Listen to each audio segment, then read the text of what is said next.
NA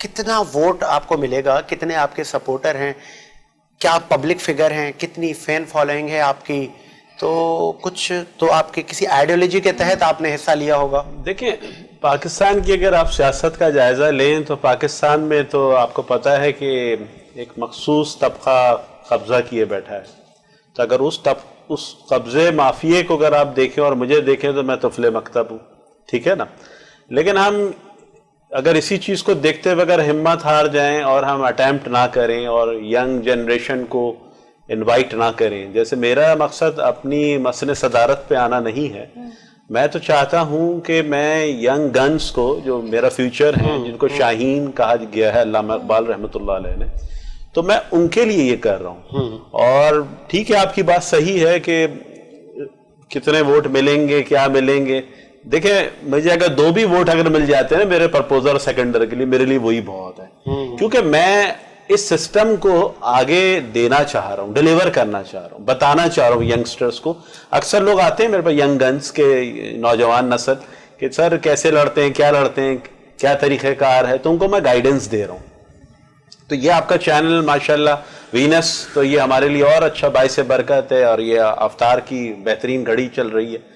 تو میں یہ سمجھتا ہوں کہ میں ٹھیک ہے جیتوں گا نہیں, لیکن ٹربل میکر تو ہوں میں. کچھ دیکھا آپ نے ہاکی میں دیکھا ہو, کچھ کھلاڑی ہوتے ہیں نا کہ بہت ٹربل میکر کا, جیسے ہمارے شہباز ہوتے تھے, قاضی محب ہوتے تھے, سمیع اللہ ہوتے تھے, فلائنگ ہارس, ایسا ہی ہے. ٹربل تو کرتے ہیں نا, ڈی تک پہنچیں گے, بے شک اٹیمپٹ نہ ہو, لیکن اٹیمپٹ کرتے کرتے کرتے انشاءاللہ آگے. تو آپ حلقے میں بلدیہ میں آپ جاتے ہیں, لوگوں سے ملتے ہیں, پبلک گیدرنگ میں آپ جاتے ہیں, جس طرح آج ہمارے پلیٹ فارم سے آپ اپنی آئیڈیالوجی بتا رہے ہیں کہ کس مائنڈ اور کس سوچ کے تحت آپ آئے ہیں, تو فیڈ بیک کیا آتا ہے؟